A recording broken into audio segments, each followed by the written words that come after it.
Pemirsa, Anda masih bersama kami dalam Berita Lampung. Bagi Anda yang baru bergabung, inilah Berita Lampung Pilihan hari ini.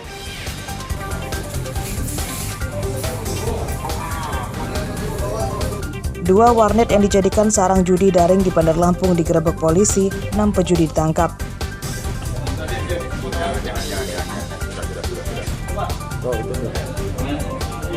Udah diam aja kamu tangan kamu. Jangan kutik-kutik.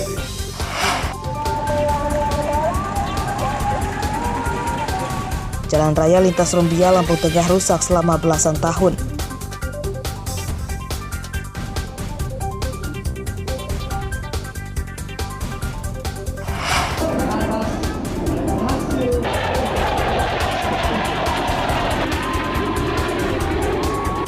Pesawat TNI Angkatan Udara membombardir sejumlah bangunan musuh pada latihan tempur Sandi Jalak Sakti di Tulang Bawang.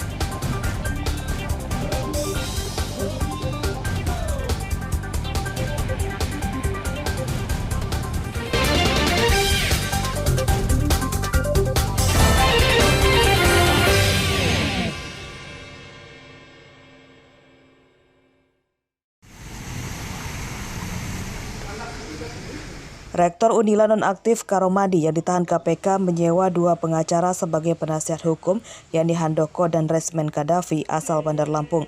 Senin siang, kedua pengacara itu masih mencermati proses hukum yang ditangani KPK. Keduanya sudah menemui kliennya di gedung KPK. Karomani dan 3 tersangka lain kini ditahan di rutan KPK setelah ditetapkan sebagai tersangka dalam operasi tangkap tangan atau OTT kasus dugaan suap beberapa penerimaan mahasiswa baru. Terkait barang bukti uang miliaran rupiah ditemukan dari rumah Karomani dalam mata uang rupiah, dolar, dan euro, itu diklaim merupakan sisa uang perjalanan dinas luar Karomani saat menjabat sebagai Rektor Unila. Yang tentunya nanti kan alat bukti yang mereka kawan-kawan ini dapat nanti akan dikonfirmasi kepada klien kami, kepada Pak Prof. Dan tentunya itu nanti ada di dalam materi pemeriksaan, dalam BAP beliau. Dan saat ini kami tidak dalam kapasitas untuk menyampaikan tanggapan ataupun statement terkait hal ini. KPK menangkap 7 orang termasuk Rektor Unila, Karomadi, pada Jumat 19 Agustus lalu. 4 orang diantaranya ditetapkan sebagai tersangka dalam kasus suap dan gratifikasi penerimaan mahasiswa baru melalui jalur mandiri. Mereka adalah Rektor Unila, Karomadi, Wakil Rektor 1 Bidang Akademik Heryadi, Ketua Senat Unila Muhammad Basri, dan pihak swasta Andi Desviandi. Mereka memasang tarif hingga 300 juta bagi mahasiswa baru dari jalur mandiri di Fakultas Kedokteran. Arsadi Saputra melaporkan dari Bandar Lampung.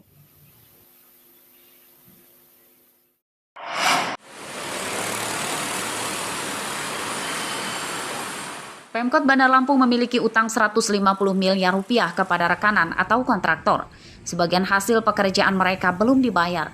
Ini dikatakan oleh PLT Badan Pengelola Keuangan dan Aset Daerah Bandar Lampung Senin siang.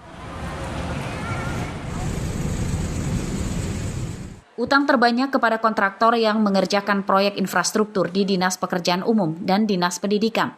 Utang terbanyak dimulai tahun 2020 mencapai 600 miliar rupiah dan setelah dicicil kini tersisa 150 miliar rupiah. Pemkot menargetkan utang akan dilunasi tahun ini mengingat pendapatan asli daerah atau PAD kembali meningkat pasca pandemi. Ya itu sekitar 150-an. Dari total sekitar 600 itu di awal jadi tinggal segituan. Lebih kurang. Ini bakal dilunasi di perubahan Insya Allah berubah habis semua Di tahun ini, Bang? tahun 2021. Tahun 2021. Memang utang kita di infrastruktur ya, Bang, yang paling banyak. Oh iya. Utang pembangunan infrastruktur membengkak setelah pemasukan Pemkot Bandar Lampung anjlok akibat diterjang pandemi COVID-19. Pemasukan harian normal sebelum pandemi mencapai 1,5 miliar rupiah dan saat pandemi turun drastis di bawah 300 juta rupiah. Jeffrey Arifin melaporkan dari Bandar Lampung.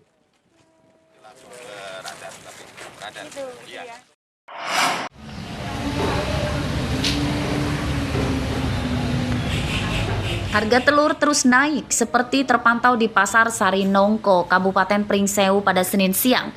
Harga telur di tingkat pedagang grosir Rp30.000 per kilogram. Harga tersebut akan naik lagi di tingkat pedagang eceran.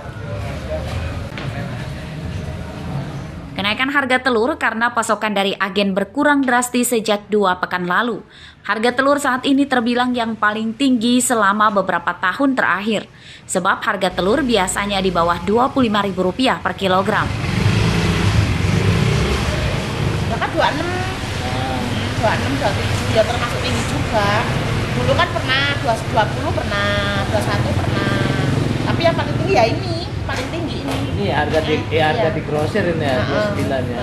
Kalau di warung udah 32-an sekilo. Di warung 32. Di tingkat pedagang eceran, telur dijual Rp32.000 per kilogram.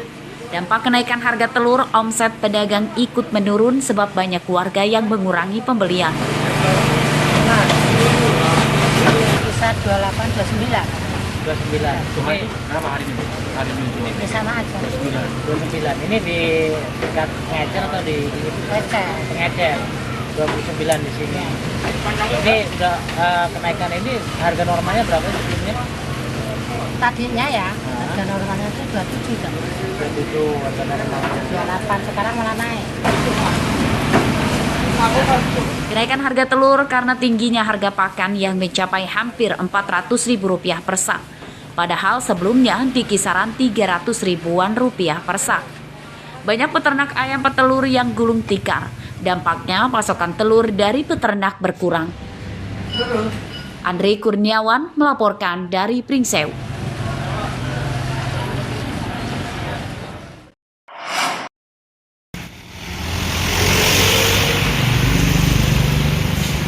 Kementerian Perhubungan menaikkan tarif ojek daring untuk menyesuaikan rencana kenaikan harga bahan bakar minyak atau BBM.